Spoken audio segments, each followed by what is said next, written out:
everything he says is slightly like a robot malfunctioning. You know, just seeing raptors running around Valletta. The end. I just wanted it to end. Okay. I literally, really just jumped out of my seat. It doesn't hold a candle to Spielberg's original.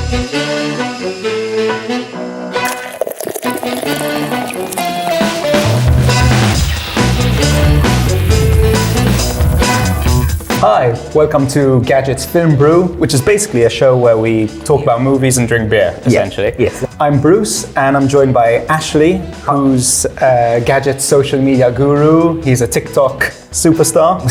And you're a Jurassic Park super fan, right, of the original? Yes, no, the original is one of my favorite films of all time. I think the original is like hailed as one of those like true game changers. I mean, it's a classic, it's Spielberg at his best. Definitely. Anticipation for this one is high. Yes, Yeah. especially since we live in Malta where the film was filmed and everyone's going crazy. I know people are just going to the movies to watch this film just to see the Maltese scenes. I mean, there are loads of films that are shot in Malta. Yeah. But for Malta to play itself in a movie, that's weird. I mean, I don't think I've ever seen Malta in a foreign film, Malta play Malta. No, usually Malta's always a replacement for Libya or Morocco or something like that. It's kind of like one of those childhood daydreams that we have. Like, imagine dinosaurs in Malta. Yeah. So, anticipation is high for this movie, especially in Malta. Yeah. What did you think of it? I was kind of disappointed with it. I don't think it's as bad as a lot of people have said, because there's been some really bad negative reviews about it. I remember The Guardian gave it 1 star. I don't think it's a 1 star, but yeah, it's an okay, barring on not okay movie, if you get my drift. I agree. I think maybe I liked it slightly, because we saw it together. I think I liked it slightly more than you. I think because I didn't like the last 2 films that much. Yeah. The last one especially I didn't like at all. And I guess I was sort of pleasantly surprised that it wasn't like really boring. You know what I mean? Like the bar had been really set low. Like the last film was probably the worst of all of the Jurassic Park thing. In fact, it was a complete disaster. So it couldn't go any worse. And I think it improved on the previous one. Totally agree. It's very kind of middle of the road. Just okay. You know what I mean? So if you're expecting anything as good as the Spielberg original, no, you're gonna be disappointed. What do you think were its main weaknesses? Well, the main weakness was definitely that the dinosaurs were not the focus point. The focus point was the spy adventure. A film about Jurassic Park should be about dinosaurs. But no, it was, they were just at the background. Oh, just like, let's put our characters in danger. I totally agree. In fact, it seemed the plot was more focused on these giant locusts than it was, like the dinosaurs were incidental, basically. Like it should have just been a movie called Locust. You know what I mean? Like some kind of like cheap B movie from the 90s called Locust. They focused in, I think, the first 5 minutes when they did this news clip, which shows up.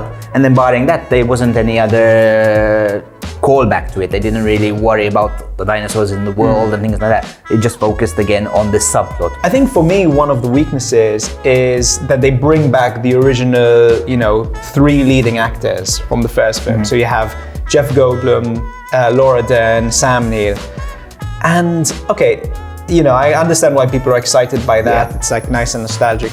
But it really only invites kind of like unflattering comparisons to Spielberg's masterpiece, and I think it should have tried to be more its own thing, separate itself more from the Spielberg original. On top of that, I mean, I think Sam Neill seems embarrassed to be in this film, Yes, he did.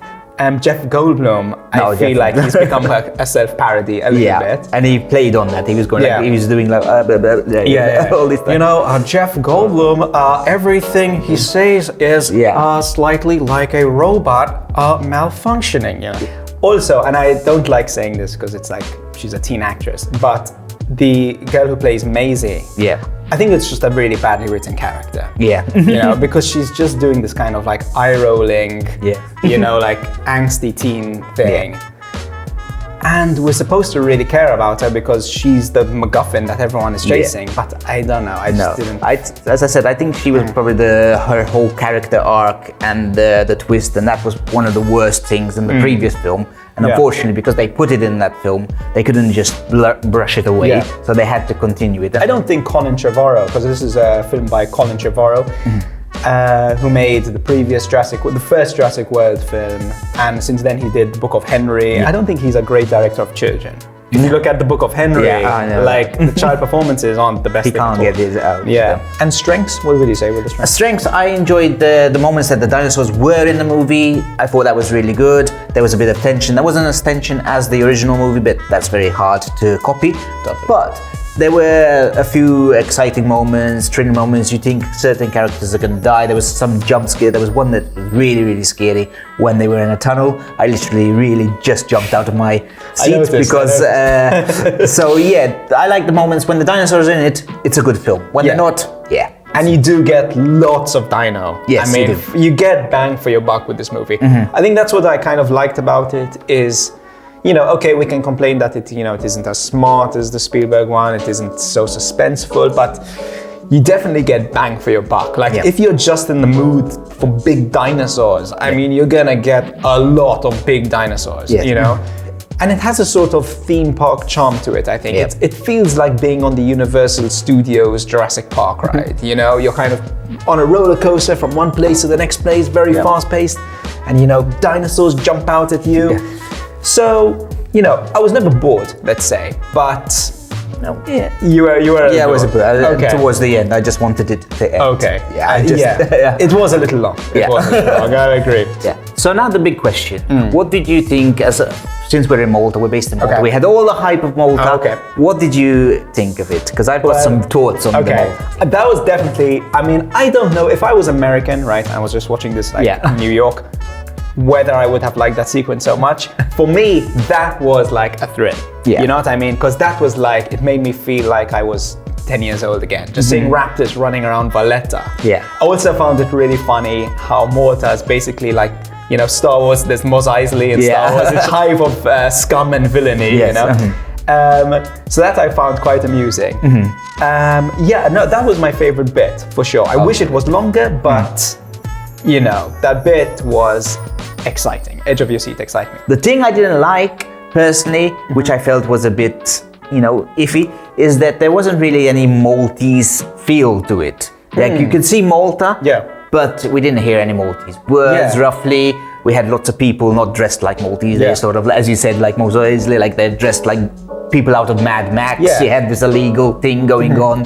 So, Jurassic World Dominion, how many stars would you give it on 5? Personally, I will give it a 2.5. As I said, it's not as bad as the previous one, but it's definitely not as good as the original or even Jurassic World, which I did like a lot. I think I'll go slightly higher than you. I think I'll give it a 3. I think it's, I think it's a fun amusement park ride. If you're in the mood for giant dinosaurs, you're gonna get what you pay for, and I think it was okay. I wouldn't say I was bored by it. Obviously, it doesn't hold a candle to Spielberg's original. But if you just look at it as a Jurassic World movie, and not a Jurassic Park movie, then I think it's okay. I'm looking forward to hearing your Jurassic Park rankings. So there have been 6 movies so far in the Jurassic franchise. How would you rank them from bottom to top, from the worst to the best? So worst, I have Jurassic Park Fallen Kingdom, which I thought was actually completely rubbish, barring the opening scene, which I think was great. Then Dominion, as I said, I thought it was just slightly better than that one, but it's not a good movie. Then I'm gonna go Jurassic Park 3, which for me is the weakest of the original. Then Jurassic World, which I said I actually really like it more than a lot of people. Then it's The Lost World, and then it's obviously the original one, which even compared to The Lost World is way better than The Lost World. It's basically on another level by itself. Okay. I think I'm a little warmer on The Lost World than you. I think it's a kind of an underrated one. But I would certainly agree. The worst, I would say, is Fallen Kingdom. Then I would go Dominion. Then I would go Jurassic World. Then I'd say third place, Jurassic Park 3, and then I would say Lost World, which is also a Spielberg film, so it has a bit of that Spielberg magic to it. And then of course Jurassic Park number 1. So it's been a lot of fun. Cheers, dude. Cheers, man. Cool. Thanks for watching, guys. Tell us what you think of Jurassic World Dominion. And remember to drop your comments down below. Let us know what you thought of this first ever episode of Film Brew. And if you want to recommend any future movies coming out that you want us to talk about, again, drop them in the comments down below. Until next time. Cheers. Cheers.